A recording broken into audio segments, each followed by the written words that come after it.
Yeah, take a stand. Timberwolves at Warriors. That's another game we got going tonight. There's a 3-game winning streak, obviously, in Minnesota. Ever since Anthony Edwards called everybody soft. Yay!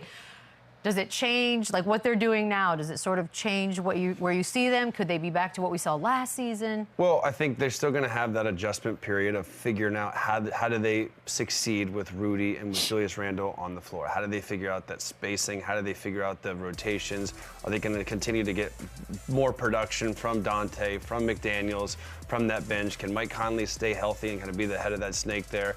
And I think the answer is yes. I think when you have Anthony Edwards, I think he is that good where you know what you're going to get from him, and he is going to be an elite player for the next 5 to 10 to 15. You know, he is that good. He is that guy.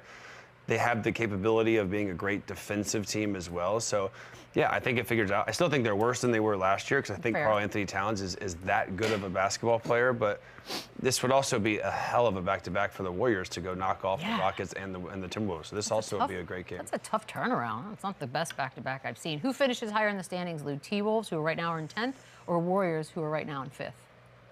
But you can see the discrepancy in the wins. It's not crazy. That's a tough call right there. That is a tough call. Steph Curry being back tonight gives them a better opportunity to win on their home floor, and them sitting in 5 and to slide to a 10. It's 2 games, though. But it's less likely. Well, this is a big game then. You know, this is a game that can really move the meter. Literally a 2-game difference from 5 to 10. Yeah, this one really moves the meter. But I don't see the Warriors falling from 5 to 10 with a healthy Steph Curry. So I would say they stay put. Closer to a 5 more so than the Timberwolves getting to a 5. Man, I don't know about that. That's a tough one. I think they're both going to finish around like 6-ish. So I think the Rockets are going to kind of take a step back, and I think the Suns are going to continue to get better. I think the Nuggets are going to figure out how to win games. So that's a tough question. That was also. You're going to answer?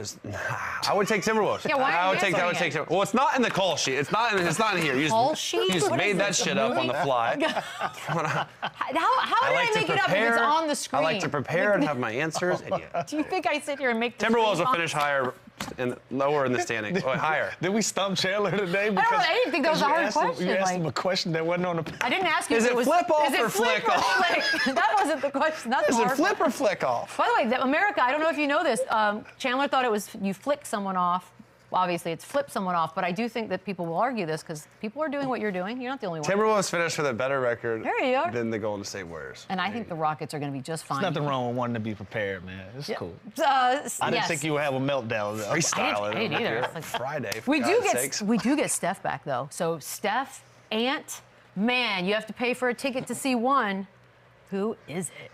I did make that one up. That one I did. What is this? Is that another tough question? I just reworded something. Wow, this is tough. This is harder than the first one. Anthony Edwards is probably my favorite player, but watching Steph Curry the guy changed the game. The guy is so much fun. I think I'd watch him shoot in a gym by himself, let alone against like a Timberwolves defense. So to me, I love everything. I love everything about him. I love the celebration. I love the range. I love the way he moves off screens, the way he shoots off the dribble. It truly is one of a kind. I don't know that we'll ever see someone like Steph Curry again, just with his conditioning, with his motor, with his shooting ability, off the dribble, off the catch, off a screen. He can do it all. Right, I'm going with Steph. You know what? I'm gonna move. Excuse me. I'm gonna move the goalpost a little bit. Oh, here we go. Isn't it funny though? That Steph Curry's great to watch without dunking or like he's like a show. Ant-Man is gonna be more fun to watch tonight. Because he's still young enough where these matchups are a thing to him. You understand? Like, this is business as usual for Steph Curry.